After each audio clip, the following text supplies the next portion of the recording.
Bonjour tout le monde, je suis ravie de vous retrouver aujourd'hui pour une nouvelle vidéo où je vous présente les prémices de la future collection qui sortira cet automne. Je suis en train de travailler sur une série d'aquarelles dont le thème sera la féerie automnale et j'avais envie aujourd'hui de vous emmener dans les coulisses de la préparation de cette collection avec la toute première pièce qui s'appelle Reine des Bois. Du moins c'est son titre provisoire, on verra si ça reste son titre définitif. Et je vous emmène avec moi dans mon carnet à dessin pour le croquis préparatoire de cette future aquarelle. Si vous aimez voir des pages de carnet à dessin, des croquis dans tous les sens, eh bien sachez que je partage tous les mois avec mes mécènes sur Patreon un sketchbook tour en vidéo où je leur montre les pages de mon carnet tout en commentant certains dessins. Ça arrive à chaque fin de mois et si ça vous intéresse, vous pouvez devenir mécène du palier Aventurine sur Patreon. Je mettrai le lien dans la description de la vidéo. Pour les curieuses et les curieux, j'utilise un carnet à dessin de chez Paper Republic, c'est leur drawing book. D'ordinaire, j'utilise leur format XL qui s'apparente au format A5. Et là, en ce moment, je suis dans leur grand format, c'est-à-dire le format A4, 21 par 29,7 cm. C'est un carnet dont je suis absolument fan. J'en parle régulièrement sur les réseaux sociaux, j'en ai parlé également sur mon blog. Parce que déjà c'est un carnet qui reste bien à plat, il y a une couture vraiment particulière qui fait que voilà, on peut maintenir son carnet tout à fait à plat et c'est hyper confortable de travailler avec. Et le papier est lisse, il est épais, donc ça veut dire qu'on peut travailler aussi bien avec des techniques au crayon qu'avec des techniques humides comme l'aquarelle, l'encre ou la gouache. Personnellement, je fais le choix en général de travailler au crayon ou au crayon de couleur dans mon carnet, mais ça tient surtout à mon usage général des carnets à dessin. Mais si effectivement vous aimez travailler avec de la peinture, ce carnet est vraiment parfait pour ça. Je mettrai aussi un lien si ça vous intéresse de vous en procurer un. Il faut savoir que ce carnet-là m'avait été envoyé, le carnet A4 m'avait été envoyé par Paper Republic pour que je le teste, en sachant que j'ai acheté régulièrement des carnets, des drawing books au format A5, donc je le connaissais très bien. Mais là, il s'agissait surtout de tester le nouveau format. Mais en tout cas, voilà, je vous le recommande si vous cherchez un carnet de croquis qui soit sobre et qui soit hyper agréable, eh bien le drawing book est fait pour vous. Pour revenir à l'usage que je fais de mes carnets à dessin, j'ai une relation qui a été assez complexe avec eux. J'en avais parlé dans une de mes premières vidéos sur le désamour du sketchbook et de l'artiste. En fait, j'ai toujours eu envie d'avoir de super beaux carnets. Et je pense que là-dessus, j'ai été totalement influencée par plusieurs choses. Il y a eu d'abord le carnet du professeur Henry Jones, donc le père d'Indiana Jones, son carnet de recherche qui avait des allures du carnet de Léonard de Vinci. Et puis bien sûr, par la suite, l'influence des réseaux sociaux et notamment de toutes les images magnifiques qu'on peut trouver sur Instagram, sur Pinterest, avec des pages de carnets absolument sublimes qui, en réalité, n'ont plus rien à voir avec un carnet de croquis, mais qui sont littéralement des œuvres d'art à elles toutes seules. Et c'est quelque chose qui m'a posé énormément de problèmes pendant un moment parce que j'avais l'impression qu'il fallait que j'atteigne ce même niveau de beauté et d'esthétisme sur mes pages de carnet et évidemment je me retrouvais totalement bloquée.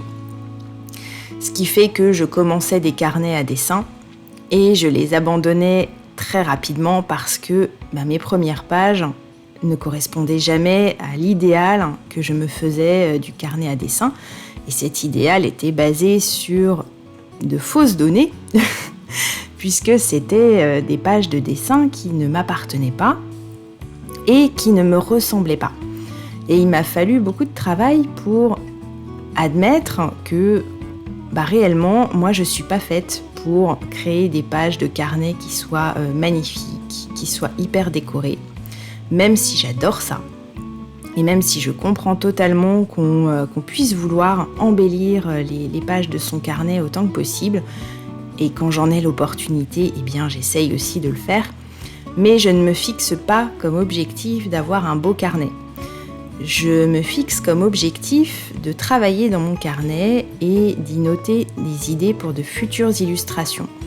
Donc j'ai fini par faire de mes carnets à dessin réellement des outils, des bras droits dans mon travail. Et c'est dans ces carnets que voilà, je dresse des esquisses de mes futures peintures. Je croque sans me soucier réellement de la beauté de la page, de la composition de la page. Je n'y rajoute que rarement des éléments esthétiques comme des collages ou des choses comme ça. Parce que j'ai fini par comprendre que moi, j'avais un fonctionnement extrêmement simple dans mes carnets, que ce soit mon carnet à dessin, mon bullet journal. En fait, quand il y a trop d'éléments, eh bien, ça me perd. Donc, j'ai décidé de m'en tenir au plus simple et à ne pas surcharger mes pages avec des éléments de décoration ou des éléments qui seraient juste là pour rendre le carnet plus joli. Ce qui m'a permis de lâcher énormément prise par rapport à mon usage des carnets et enfin à arriver à en terminer. Et donc à arriver à la dernière page de plusieurs carnets à dessin avec la satisfaction de dire je n'ai pas gaspillé ce carnet, je suis arrivée au bout et surtout voilà, j'ai appris plein de choses pendant que je remplissais les pages de ces carnets. J'ai eu aussi le plaisir de voir des croquis devenir des peintures complètes et ça vraiment c'est aussi une source de satisfaction pour moi. Donc voilà, j'estime que mon carnet à dessin est avant tout un outil de travail avant d'être une expression artistique en elle-même. Et comme dit, j'adore voir des gens qui font des merveilles dans leur carnet, qui arrivent à produire des pages où on se dit « Waouh, cette page est magnifique !» Moi, voilà, j'ai fini par dire « Bon, c'est pas pour moi. » Et c'est pas grave. C'est pas grave, ça m'empêche pas d'admirer ce que font les autres. Simplement, ça n'est pas mon usage du carnet. Et si c'est pas le vôtre non plus, eh bien, c'est pas grave. Peut-être que vous n'êtes pas fait pour mettre de la décoration, rendre votre bullet journal hyper esthétique, rendre votre carnet à dessin instagrammable. Puisque c'est souvent ça le problème aussi, c'est qu'on a envie de montrer ce qu'on fait. Et voilà, moi l'objectif de mon carnet, c'est pas forcément de le montrer, même si, comme je disais en début de vidéo, je partage les pages de mes carnets avec mes mécènes sur Patreon, je ne fais jamais semblant d'avoir fait une belle page juste pour la vidéo. Là, vous voyez, dans le croquis que je suis en train de faire, c'est très basique. Je suis simplement en train de poser des idées, de poser des lignes sans forcément me dire il faut que ce soit un croquis parfait. Il ne faut pas que ce soit un croquis parfait, il faut que ce soit un croquis qui me permette après de l'exploiter. Ça veut dire de le transférer sur une feuille plus grande, de creuser le dessin et de le rendre plus beau sur le papier aquarelle. Mais dans la phase où je suis là, dans mon carnet de croquis, l'intérêt pour moi, c'est simplement de connaître le personnage, de savoir à quoi il va ressembler et je me préoccupe assez peu de la justesse du dessin et de sa perfection. J'aime bien mes croquis, c'est pas la question, je trouve que mes croquis sont assez vivants et en général, vous me le dites aussi, c'est souvent quand je dis « Oh, j'ai fait un croquis moche », vous me dites « Mais non, il est pas moche ton croquis ». C'est pas moche que je devrais dire, mais c'est extrêmement brut. Il y a des traces de gomme partout, je vais pas l'embellir avec de la couleur, je vais pas chercher à le rendre parfait pour la photo ou pour la vidéo. L'idée, c'est que je suis en train de travailler, je suis concentrée sur le dessin que je suis en train de produire et je me pose pas spécialement la question est-ce que je vais pouvoir en faire une belle photo après ?